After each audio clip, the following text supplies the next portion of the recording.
Bom dia, Presidente Lula. Muito bem-vindo à Casa da Democracia Europeia, o Parlamento Europeu. Muito obrigada por ter aceitado o convite do Global Progressive Forum 2021, o GPF. E como diz o nome progressista, eu gostaria de lhe perguntar o que é para si uma agenda progressista, o que é que tem que constar de uma agenda progressista para enriquecer os debates que nós estamos a ter esta semana.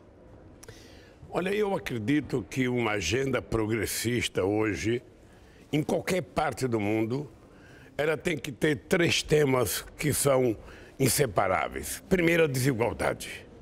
Não é possível que os setores progressistas da sociedade não estejam incomodados com a desigualdade que toma conta do mundo. Ou seja, embora o mundo produza alimentos necessários para a humanidade, a verdade é que nós temos 800 milhões de seres humanos que vão dormir toda noite sem ter o que comer.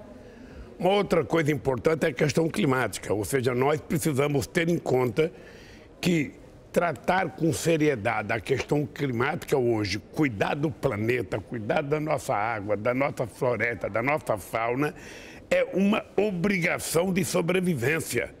Não precisa um país fazer pressão sobre o outro. É obrigação de cada ser humano, desde o dia que nasce até o dia que morre, a cuidar do seu planeta, a cuidar da água que bebe, a cuidar do ar que respira, a cuidar da qualidade da vida das pessoas. Essa é uma segunda coisa importante. E a terceira coisa importante é a geração de empregos para a humanidade. Ou seja, nessa loucura digital, sabe, que o século XXI está nos proporcionando, é preciso que a gente discuta como nós vamos gerar emprego para atender aos milhões e milhões e milhões de jovens que todo dia atingem idade para trabalhar e que não têm emprego, passam a perder a esperança e vão ficando desesperados. Eu acho que são três assuntos que nós temos que resolver: desigualdade, clima e emprego, para fazer a humanidade voltar a viver de forma civilizada, tranquila e pacífica. E qual é o papel que vê o Brasil ter neste debate? Olha, o Brasil tem um papel importante porque o Brasil tem 213 milhões de habitantes. O Brasil é um país com território imenso, são 8 milhões e meio de quilômetros quadrados. O Brasil tem uma fronteira seca com quase todos os países da América do Sul, menos com o Equador e com o Chile, que são quase 16 mil quilômetros de extensão. O Brasil tem 8.500 quilômetros de fronteira marítima. O Brasil tem muita riqueza mineral no subsolo, no solo. E o Brasil tem a maior reserva floresta tropical do planeta Terra. Ou seja, então, o Brasil ele ganha uma importância estratégica no planeta Terra. E o Brasil não precisa ficar discutindo com os outros países quem é dono da Amazônia. A Amazônia é do Brasil, mas o Brasil precisa compartilhar com o mundo a exploração científica do potencial da biodiversidade brasileira.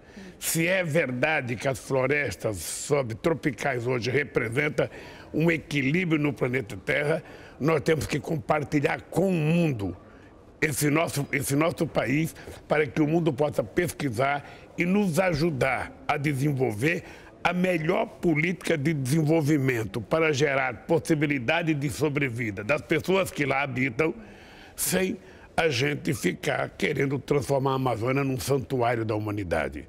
É preciso explorar com inteligência, porque hoje a palavra crescimento econômico e a palavra desenvolvimento econômico está intimamente ligada à palavra ambiente. Então é preciso cuidar do meio ambiente para que a gente possa ter um outro modelo de desenvolvimento, e nesse aspecto o Brasil pode contribuir muito com a humanidade. É interessante o que está a dizer, porque efetivamente na Europa muitas vezes se opõe o debate ambiente e emprego, crescimento económico e respeito do meio ambiente. E é interessante ouvir nas suas palavras que considera que não são incompatíveis. Não são incompatíveis, pelo contrário. Ou seja, hoje você não pode pensar em crescimento econômico, sabe, sem pensar na questão ambiental. O que é preciso é que a gente pense num crescimento econômico sustentável, em que a gente possa gerar empregos, possa gerar riqueza e, ao mesmo tempo, preservando o meio ambiente que nós vivemos. A manutenção dos ecossistemas, a exploração da biodiversidade tem que ser considerado um fator econômico. Nós não precisamos destruir para construir outra coisa falsa. Ou seja, eu hoje acho que ser progressista é ser ambientalista. Ser progressista é ser humanista. Ou seja, ser progressista é falar um pouco com o coração e um pouco com a razão.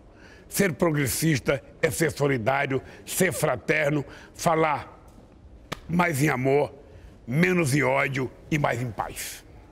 Bonitas palavras que me levam a um tema que vai agora a seguir ser discutido, que é o futuro da democracia. Porque para termos paz, para termos crescimento económico, tendemos a pensar que o melhor sistema que o pode fornecer será o sistema democrático.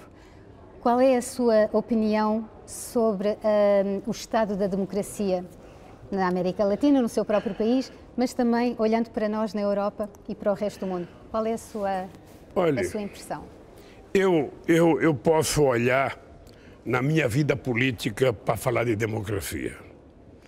Se não fosse no sistema democrático, eu jamais seria presidente da República do Brasil. Se não fosse na democracia, jamais um índio como Evo Morales chegaria à presidência da Bolívia. O que é importante é que você tem que estabelecer um modelo político democrático, em que todas as pessoas têm igualdade e oportunidade de se organizar e de competir, e, ao mesmo tempo, você tem que ter uma economia democrática em que todos tenham condições de ter acesso às calorias e às proteínas necessárias à sobrevivência humana. Você tem que ter uma educação democrática em que a escola não seja separada para quem tem dinheiro e para quem não tem dinheiro. É preciso ela ser democrática. Os meios de comunicação têm que ser democráticos. Todas as pessoas têm que ter direito a ser ouvidas pelos meios de comunicação. Não é o dono do jornal ou o dono da televisão que é o censor. É preciso que a sociedade tenha uma participação, sabe, nessa democratização dos meios de comunicação. Então, a democracia é uma coisa extraordinária, na medida em que ela permite que eu diga o que eu quero, que eu faça o que eu quero. O que nós precisamos entender, e eu acho que os setores progressistas não podem abrir mão disso, é o seguinte: democracia não significa você dizer que quer emprego, significa você poder trabalhar. Democracia não significa você dizer que está com fome ou gritar que está com fome. Significa você comer. Democracia não significa dizer que você tem direito a estar numa escola boa. Significa que você tem que estar na escola boa. Ou seja, então a democracia é a possibilidade que a gente tem de garantir que todos, sem distinção, sejam tratados em igualdades e tenham as mesmas oportunidades. São as oportunidades que têm que nos diferenciar e não a questão econômica. É verdade, mas há muitos riscos e há muitas ameaças para esta democracia.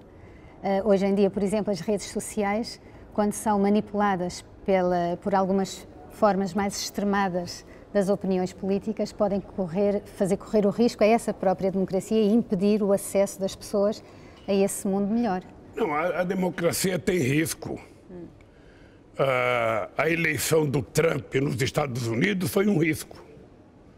Ou seja, todo mundo sabe que a eleição do Trump se deveu à construção de um processo de mentiras veiculado pelas redes sociais, que a gente não pode chamar de rede social. É melhor a gente chamar de rede digital, porque de social tem menos, sabe? Tem muita coisa que não é social nas redes sociais. No Brasil, nós temos um presidente que conta 5 mentiras por dia através das redes sociais. Então, eu acho, mas isso não nega a democracia. Isso só nos alimenta da necessidade de vivermos mais democraticamente, porque nós vamos ter que regulamentar as redes sociais, nós vamos ter que regulamentar a internet, vamos ter que colocar um parâmetro. Uma coisa é você utilizar o meio de comunicação para você informar, para você educar. Outra coisa é para fazer maldade. Outra coisa é para contar mentiras. Outra coisa é para causar prejuízo à sociedade. Não. Você não vai utilizar um meio de comunicação como a internet, que possibilita que todos tenham acesso a informações como jamais tivemos na vida. Ou seja, a gente não pode permitir que seja utilizado uma revolução como essa, sabe, da digitalização da sociedade, por mal. Ou seja, eu não quero ser algoritmo. Eu quero continuar sendo ser humano. Eu não quero ser teleguiado. Eu quero ter sentimentos. Eu quero decidir o que eu faço, eu quero decidir o que eu compro, eu quero decidir o que eu voto. E isso nós precisamos regulamentar, para que alguns espertos e maldosos não tentem virar dono da humanidade através da manipulação de algoritmos. Então, a autorregulação dos atores económicos, e especialmente no mundo digital, é uma quimera, é um sonho. Eu acho que é um sonho, não, é uma busca que nós temos que fazer. Hoje, por exemplo, você tem o pessoal, sabe, que são os donos dos aplicativos no mundo inteiro, não pagam nem imposto, estão quase todos em paraísos fiscais. Ganha uma fortuna e não paga sequer imposto em nenhum estado. Não paga no Brasil, não paga na Espanha, não paga na Itália, não paga na África do Sul. Ou seja, não é possível. Essa gente tem que ter responsabilidade. E essa gente precisa ter responsabilidade para não permitir que a maldade seja veiculada para causar mal às pessoas. Você pega a internet e você vê pessoas orientando a outra para se matar. Você pega ensinando a fazer muitas maldades, que isso tem que ser proibida. E os donos dos aplicativos é que tem que tomar conta disso. Portanto, eu acho que a esquerda não tem que ter medo de debater esses temas, por mais difíceis que eles pareçam. A solução é o debate e a solução é a saída democrática. Estamos na mesma linha, aliás, os debates que temos feito até agora assim o indicam. Para terminar esta nossa conversa, gostava de lhe perguntar, porque o mote do GPF 2021 este ano é: se o podemos sonhar, podemos fazê-lo. No seu caso, que é um humanista total, qual é o seu sonho? Não um sonho genérico, mas concretamente para os próximos 10, 15 anos. Que sonho ou que sonhos tem para si, para o seu país, para o mundo?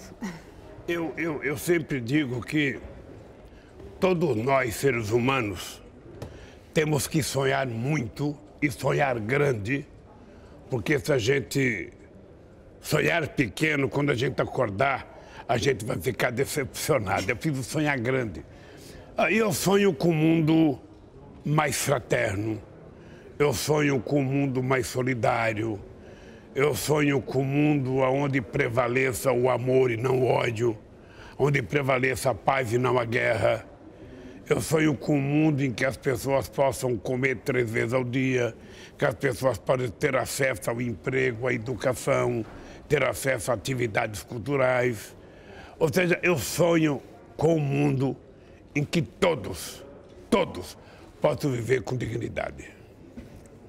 Eu sonho com o mundo Lula também.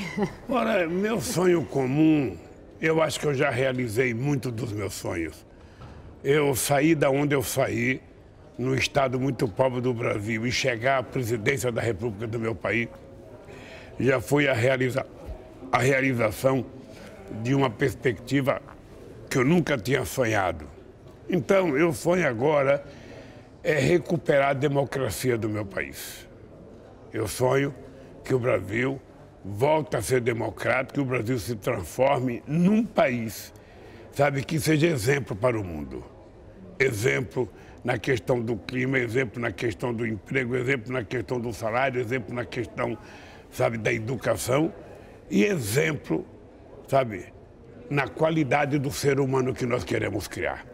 Um ser humano fraterno, um ser humano que simboliza o amor e não a guerra, a paz e não o ódio.